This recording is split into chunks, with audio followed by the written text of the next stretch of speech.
Dear colleagues, good afternoon, members of the Libe Committee. This afternoon session of the Libe Committee, this March 1st, 2021, we have a way to go with a particular view on the situation of migration route to the European Union, especially through the Canary Islands. But first of all, we are to usually go through the announcements and the verification of the quorum, because we got a vote to go through. So first of all, point number 9 and number 10 of our order of the day concerning ETIAS and ECRIS have been postponed. That's an announcement. It is also an announcement, the usual chapter of interpretation, which I escape for the sake of time saving and time management and the endorsement of coordination's recommendations. Surely you have them in mind. And the usual stuff about the implementing acts and the delegated acts, which I also escape for the sake of time saving and time handling, which is of the essence. This very afternoon we have a discussion to go through, and I am also supposed to verify the quorum because we got a vote. We are opening up a vote starting now. So I suggest all of the members which are there in the room raising hands, please raise hands so that we can count you on. Have you on board? Thank you for raising hands, but particularly those who are remote, please send live signal by raising hands. Is it okay? Yes, we've got a quorum. That's done. And of course, those are the rules, but now you're all familiar with the electronic voting procedure and the remote vote. We got to go through this whole afternoon, and I guess it'll continue tomorrow early in the morning. But let's move on right to the substantial point, which is point number 8 of our order of the day this afternoon. It's an exchange of views on the situation of the migration routes to the European Union, particularly to the Canary Islands. You know that we have them in mind, a most worrisome, I would even say alarming situation in the Canary Islands migration route. Roughly 23,000, somewhat more than that, made it all the way to the Canary Islands, most of them rescued in the seas in 2020. By the first couple of months of 2021, it's summed up to some additional 2,000 or 3,000. That means a real lot, a considerable increase when compared to 2019. The figures of arrivals, 1st January, mid-February 2021, only confirm this alarm, showing that Spain has only become the main entry point for migrants to make it to the European Union from West African coast, Maghreb, the whole African continent on the move, on their route to enter the European Union. High numbers of casualties, that's for sure, because the Atlantic route happens to be more perilous, much more so, and the death toll is simply unbearable. Deadliest, most dangerous route to Europe, with a shortage of capacity and shelters, improvisation of temporary solutions, understandably so, creating some 7,000 places in reception facilities in a very short period of time. Last December, the European Commission decided to grant funding aimed to providing support to Spain regarding reception and health care in the Canary Islands to cope with these high numbers of arrivals. The pandemic has only suspended the majority of transfers to the mainland, with the exception of the most vulnerable. And that is also a fact that it only sums up to the crisis that has been aroused by the pandemic consequences on the economic and social structure of the Canary Islands, namely the economic activity related to tourism, the situation triggering concerning tensions amongst the local communities in touch with this situation. That is why EASO's operation in the Canaries, launched in January following the signing of the operation plan in December 2020, among others, is meant to support the increasing the Canaries' capacities for reception services. In today's exchange of views, we will be having relevant testimonies to hear from. We have distinguished speakers, Ylva Johansson, for sure, our Commissioner for Home Affairs, the President of the Canary Islands, the Government of the Canary Islands, Ángel Víctor Torres, and the Chair of the Spanish NGO for Refugees, CEAR, the Spanish Commission for Refugees, represented by General Director Estrella Galán. So the exchange of views is going to be structured as follows. There will be first round of our guest speakers, one at a time, maximum 10 minutes, preferably less than that. Let's say 7 minutes each or 8 minutes each, and the first round of questions of LIBE members by 2 minutes each. The first selected spokespersons for each particular political family of this House. Then the speakers will have 5 minutes to answer. But we will try, as we usually do, to encompass as many of you as possible. Maybe, for the sake of time handling, we could have first round and second round before turning back to our panelists, to our guest speakers, to have a second round so that they can provide their answers as to the questions which are to be aroused, which are to be risen by the members of the LIBE Committee. So first, we will hear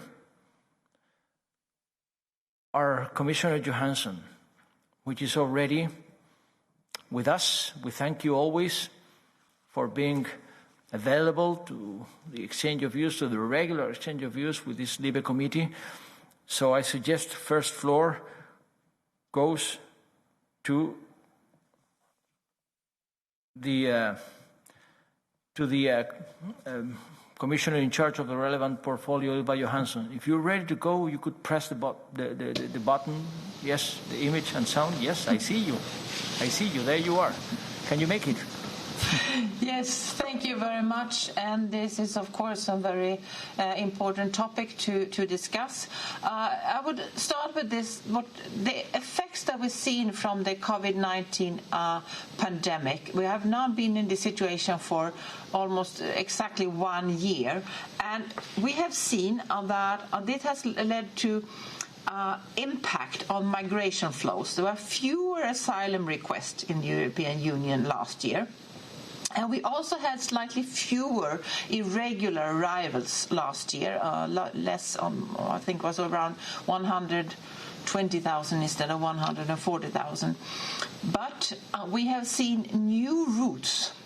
And this is, for example, this one on the Western African coast and Atlantic to the Canary Islands. So we have been actually a significant increase of irregular departures from North Africa and Sub-Saharan Africa.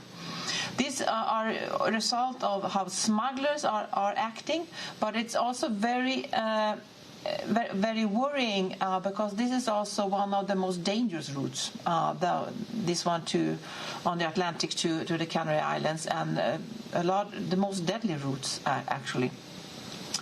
So what we saw, especially during a few months actually after summer last year, was an increase with almost 10 times of irregular arrivals to the Canary Islands, and this caused a lot of pressure, of course. There have been a downward trend since December, but still the first 2 months of this year we had not 10 times the arrivals, but double the arrivals than compared to the year before. So this is, of course, this calls for EU solidarity. So that's why I visited the Canary Islands in the beginning of November last year together with the Spanish Minister of Interior, Fernando Grande Marlaska. I saw firsthand how challenging the situation is on the Canary Island. This had become the major efforts deployed by Spanish national, regional and local authorities to respond to the situation. And of course, the Commission also needs to respond, and we did that very quickly, I should say, with support for dignified reception and effective procedures for migrants and asylum seekers. There was a financial emergency support on 70 million euros, but also support from the EU agencies. This emergency assistance has been mainly to set up temporary sheltering capacity for 7,000 migrants and ensure adequate identification and registration of arriving migrants. There are now 5 premises operational on the Canaries, 2 in Gran Canaria, 2 in Tenerife, and 1 in Fuerteventura. 4 of those opened in the period mid-December to mid-February, and the last one opened just a week ago, I think. This is an important, of course, to provide accommodation, legal and sanitary assistance, as well as detection of vulnerables, and this is funded by EU as part of the new program. I also know, and it was also very obvious to me when I visited the islands, and of course that the tourism sector that already has suffered so much from the pandemic. There is of course also some worrying how we can restore and help the tourism sector to recover. And this is of course important that the EU Commission have a lot of support also for this. It's not under my portfolio but other portfolios where there are several possibilities for funding on the recovery for the tourism sector. The EU agencies has increased their support for the Canaries. Since November, Frontex is present in the Canary Islands to assist the police with experts in screening, debriefing and fingerprinting. End of January this year, Frontex and Spain signed a new plan for carrying joint operation Indalo, which will continue supporting search and rescue operation and law enforcement efforts to prevent irregular migration. In December, EASO signed its first operating plan with Spain to support the asylum reception system and capacity building. EASO will provide expertise also in this field. This situation shows to me the importance of implementing the key principles on the Pact on Migration and Asylum that we presented in September last year. One of the most important is to strengthening partnership with third countries to prevent irregular migration and to fight human smugglers and to prevent lives being risked at sea. So we had a conference, an anti-smuggling conference in July last year where both Morocco and Mauritania took part, and now we are following up on action plans together with these countries on fighting human smugglers. I also visited Mauritania together with the Spanish Minister of Interior, and I could see how well Spain and Mauritanian police are working together. And after that, we also had the first readmission flight to Mauritania after our visit there. I also visited Morocco in I think it was early December, and that was also a very important message to send, that we need to fight human smugglers and that Morocco need to take back their citizens on readmission. And what I understand, it works much better now between Spain and Morocco quite well after this visit. So I think this is important to continue working very close with partner countries. It's also important to defend the right to apply for asylum and the support for integration of those that got the right to asylum. They have the legal right to stay.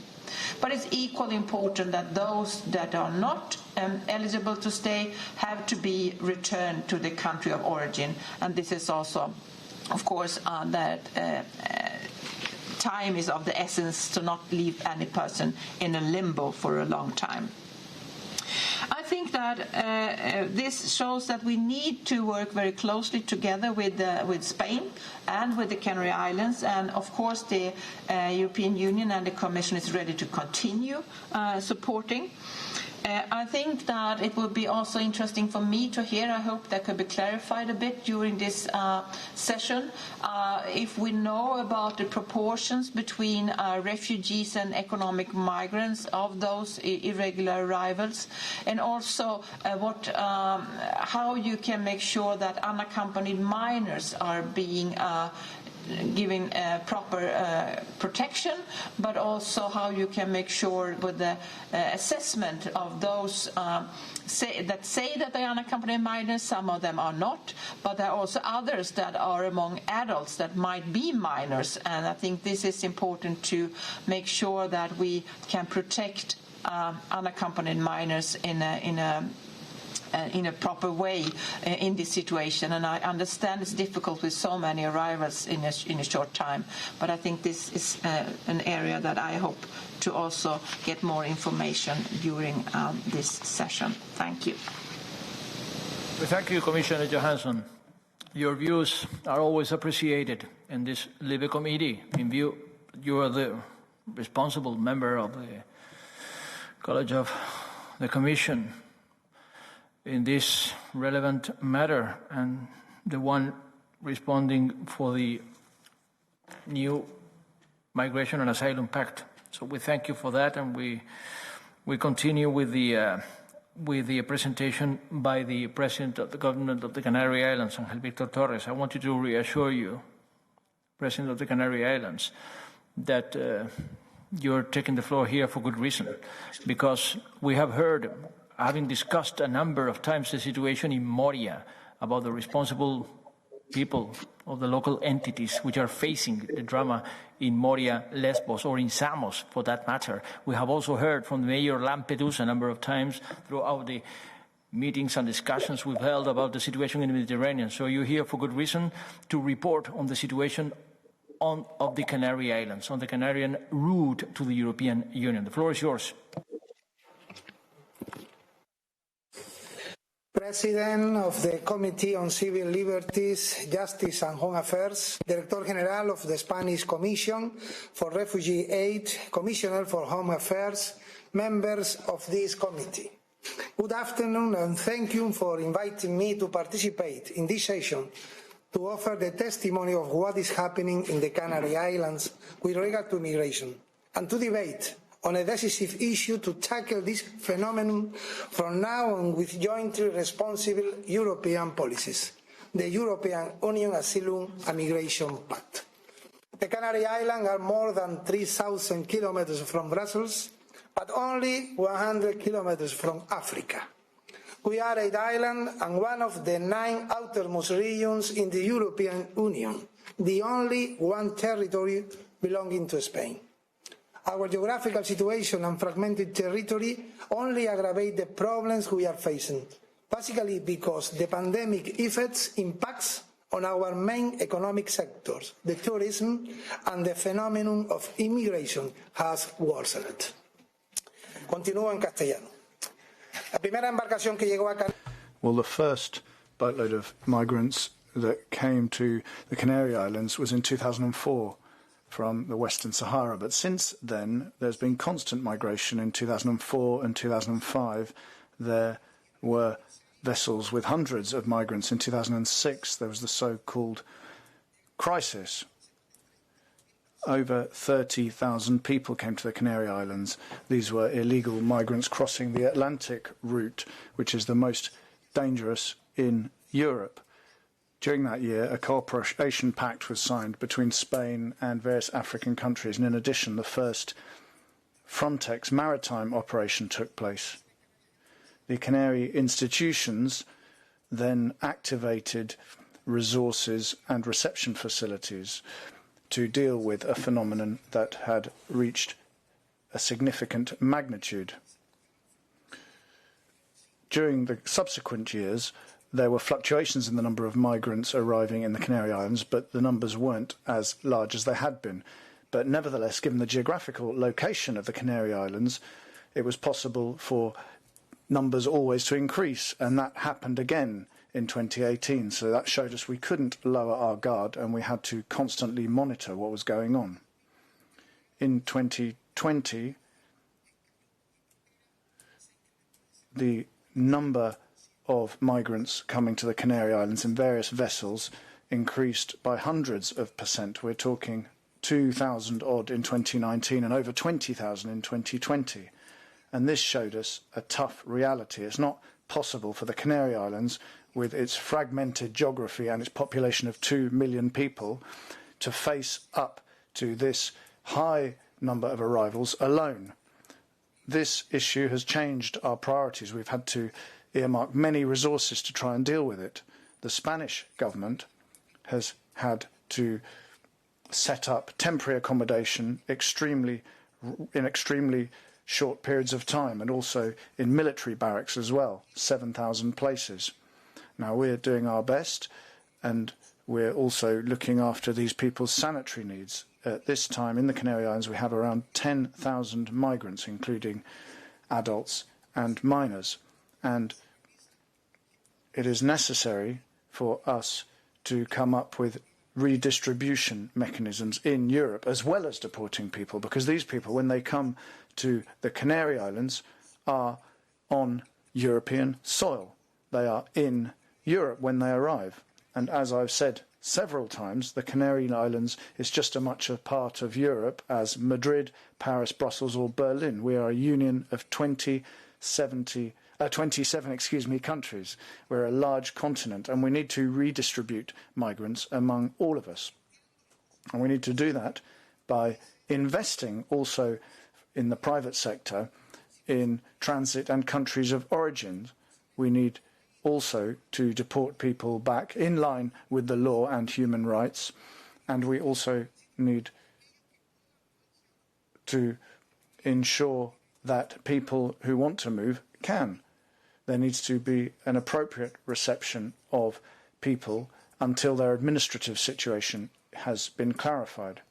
Now, there's another serious problem that we've faced as well, the pandemic. Borders have been closed as a result, as has airspace, and that makes it more difficult for people to be sent back to their countries of origin. While the administrative situation of migrants remains in limbo, we need to show solidarity. We need to welcome people, receive them, but we need to do that in a shared manner. Without this shared responsibility, the management model will simply end up will mean that there's just a burden on the border areas, and that will be frustrating for people who feel trapped, and that will also put our normal and peaceful coexistence at risk. We need joint responsibility, and that needs to be implemented in a sensible manner. This can't be left to people's will. There needs to be sponsorship, as it states in the new text, and that means that people need to sponsor migrants. In the Canary Islands, we believe that there needs to be binding solidarity for the 27 EU member states. The government of Spain, Italy and Greece agree with us. We are happy to take our quota of migrants, of course, and we're sure that most of the European Parliament thinks as we do. The Commission is proposing an à la carte solidarity mechanism, but what's necessary is for all member states to be involved in a common policy. There needs to be a common European asylum system. There also needs to be a system so people can migrate to work. There also need to be specific funds for communities such as the Canary Islands. We're also an outermost region, as I said, and this is something that needs to be taken account of in any future European pact. Let me also emphasise the importance of the situation of minors. In the Canary Islands, the situation is very difficult indeed. We're talking 2,600 minors at the moment. Last year, 540. Now we have 5 times as many. In the Canary Islands, we have a quarter of all the unaccompanied minors that there are in the whole of Spain. In February, resources from our budget to deal with unaccompanied minors ran out. So we desperately need European Union support. We need support from a specific fund, and we also want to see the 2010-2014 action plan to deal with unaccompanied minors. We need to see that renewed, because if that doesn't happen, we're going to make a historic mistake. We need to learn from history. 15 years ago, I appeared, the then president of the Canary Islands appeared in front of this committee, and his recorded speech could be used today. He was talking about thousands of migrants who had died at sea. That's happening now. He was talking about over 1,000 people arriving on the coast of the Canary Islands every day. Same thing today. He was talking about unaccompanied minors, 900 boys and girls back then. Now we're talking 3,000. So it seems to me that over the last 15 years, not a great deal has changed. Back in the day, members visited the Canary Islands, and the situation was serious back then. Some of you have visited us now, and your words show that the situation is serious now. Chairman, our islands cannot deal with a problem that is European in scale alone. This undermines the European dream. Now, ladies and gentlemen, these were words from 15 years ago, but we can't keep waiting. 15 years should be long enough for us to come up with definitive solutions and not to commit the same errors again. I mean, we've all made mistakes, but we need a new pact now. We can't get it wrong. The president 15 years ago, who's unfortunately passed away, said that Europe said that there was an obligation to come together and deal with a common challenge that would enable us to relaunch the European project and restore the trust of citizens, as well as relaunching the European Union in the international sphere. Now, to conclude, we need to come up with a new migration policy which is seen in an overall manner.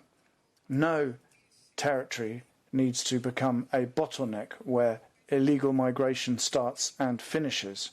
As elected representatives and as human beings, we have to do something about it. Thank you. Thank you very much, as the chairman. Thank you for giving us the view from the Canary Islands.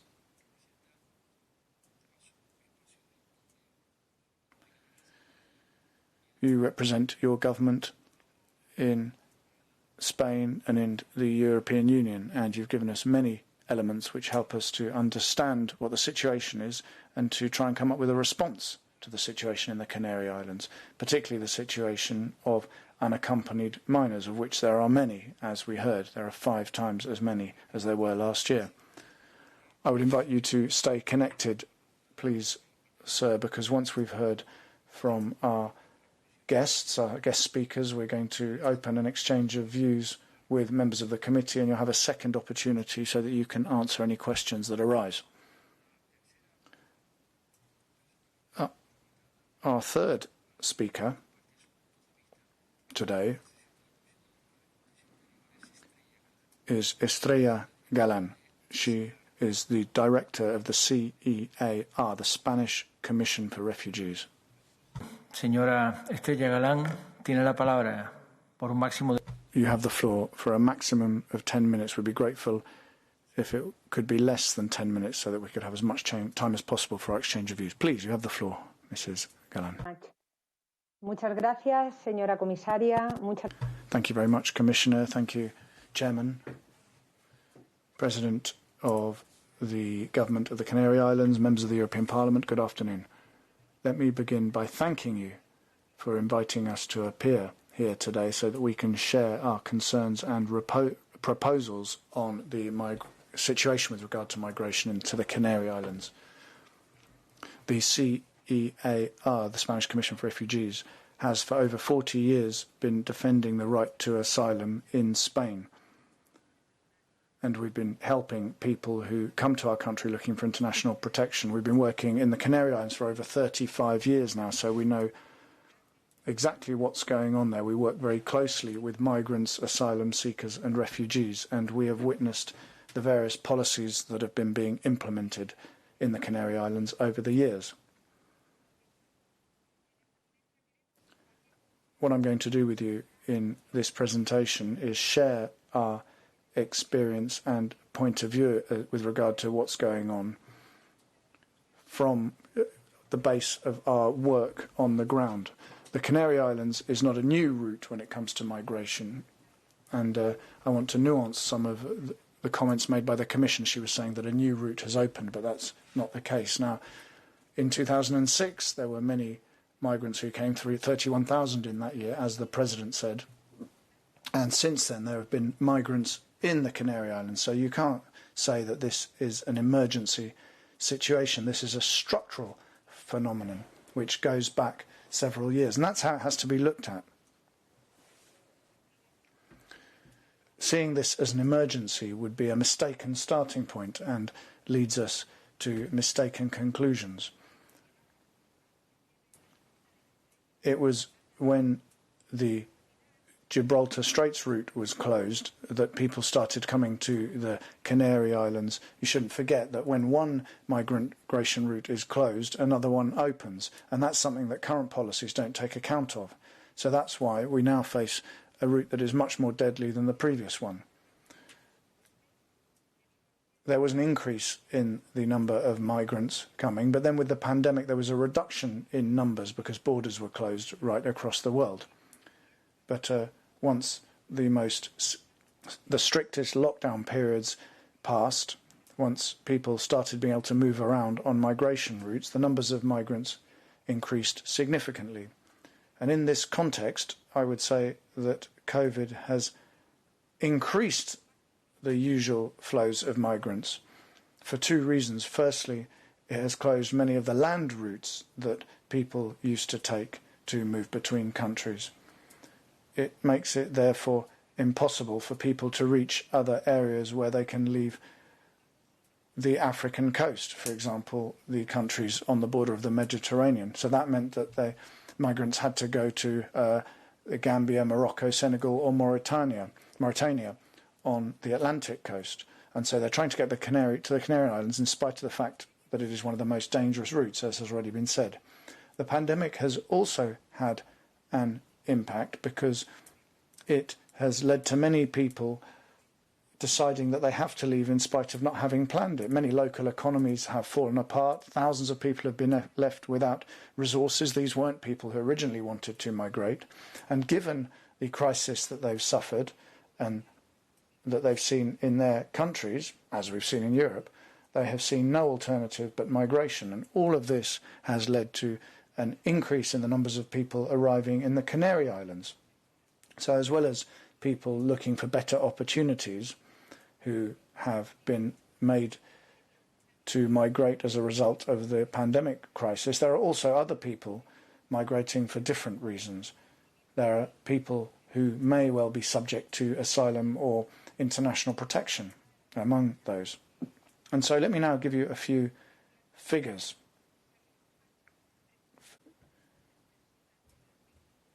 How many people of the 23,000 who have arrived have asked for asylum? Well, surprisingly, out of these 23,000 people who have reached the Canary Islands, only 343 have requested asylum and are of African origin. But that figure doesn't respond to the reality of the situation. The point is that many people don't want to get stuck in the Canary Islands. So what they want to do is get to the mainland and then request asylum, because they're aware that if they request asylum in the Canary Islands, they may well end up trapped there. And you know as well as we do that these people don't want to end up in the Canary Islands. Their destinations are elsewhere. But in any case, going back to the pandemic, we are aware that the pandemic has been a major challenge when it comes to managing these arrivals.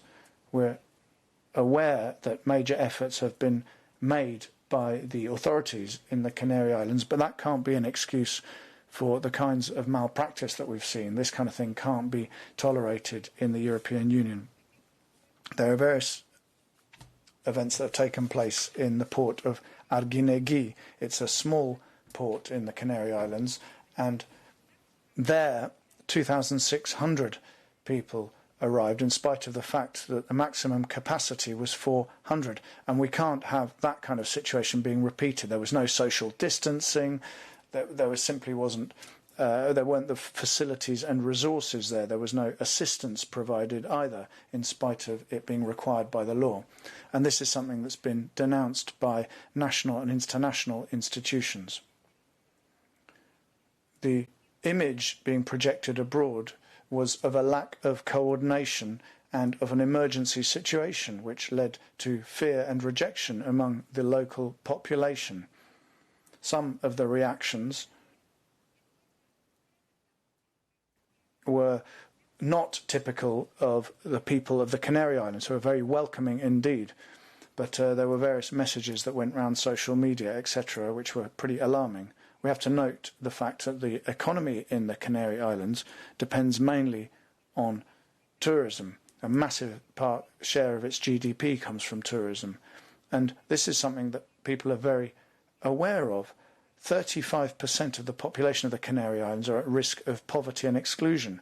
And so we need to reflect with them as to whether appropriate information is being set out, because this image of a lack of control, which is a message that really shouldn't be sent out. It's meant that there has been a situation of hostility and social rejection vis-à-vis these migrants. We're seeing that on a daily basis on the ground. Another issue is that for the first time in Spain, reception camps and large temporary centres are being set up, in spite of the fact that the local authorities are asking for migrants to be transferred to the mainland, and local NGOs haven't had the information they need either. I mean, we should be aware that reception facilities doesn't simply mean giving people food and drink and somewhere to sleep. And you can't simply leave it to social organisation and NGOs without counting on society in general. Inclusion is something that has to come from society.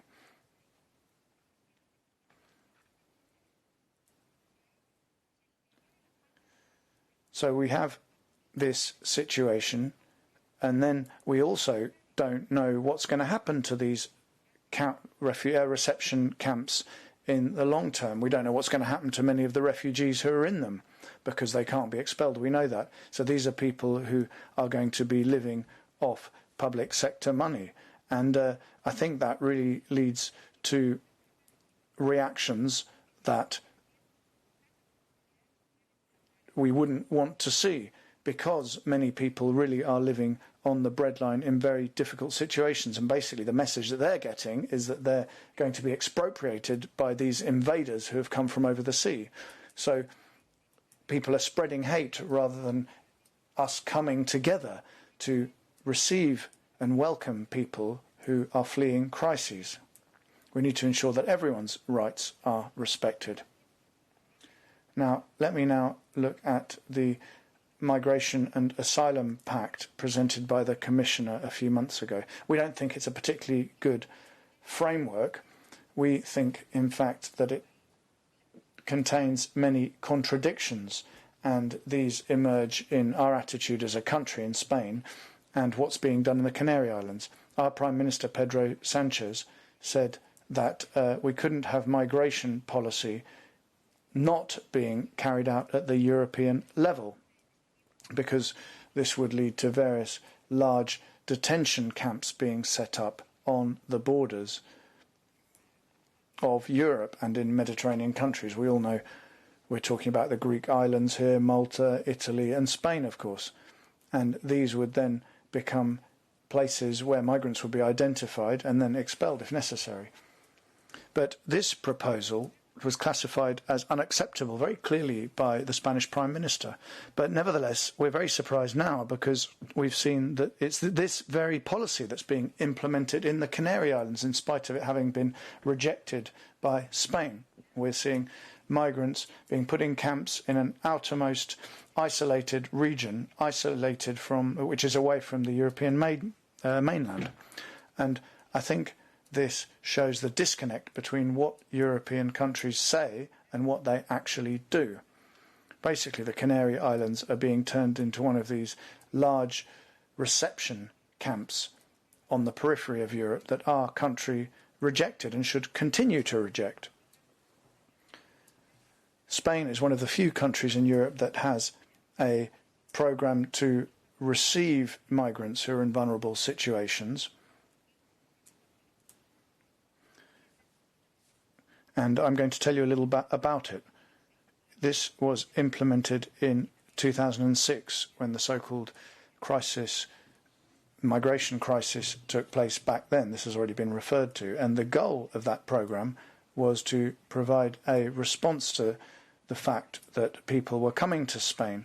And the idea was to receive people and spread them across the various communities in Spain, basing ourselves on the principle of territorial solidarity. The idea was to prevent these kinds of camps being built. So the blockade that we're seeing now to try and stop migrants going to the mainland is going against a program that has been exemplary in Europe. There must be internal or external pressure in Spain so that for it not to continue to implement its program. Why is it keeping migrants in the Canary Islands? In order to unblock the situation, Spain has set up the plan which establishes 7,000 places in reception facilities in areas where the necessary facilities don't exist. And this is leading to people making a link between the Canary Islands and other islands on the borders of Europe. Now, the Canary Islands, the speaker is interrupted by the chairman. The speaker is reminded that the maximum speaking time is 10 minutes, so could she please conclude? Yes, okay, so let me move on to the proposals. What we're seeing is that we simply can't leave people trapped in the Canary Islands in limbo. We need other kinds of solutions for them. And all these solutions mean not leaving people in the islands. The first thing is to have a policy which is flexible and transparent in order to transfer these migrants to the mainland. And they need to be spread across the whole of Spain on the basis of the principle of territorial solidarity, which I mentioned earlier. And in addition, as the President of the Canary Islands said, we want to see relocations as has taken place from other areas of the European Union, Malta, Italy, etc. The people who are trapped in the Canary Islands could be relocated across Europe, and that would avoid the Lesbos effect. And this would also mean applying the principle of solidarity across Europe.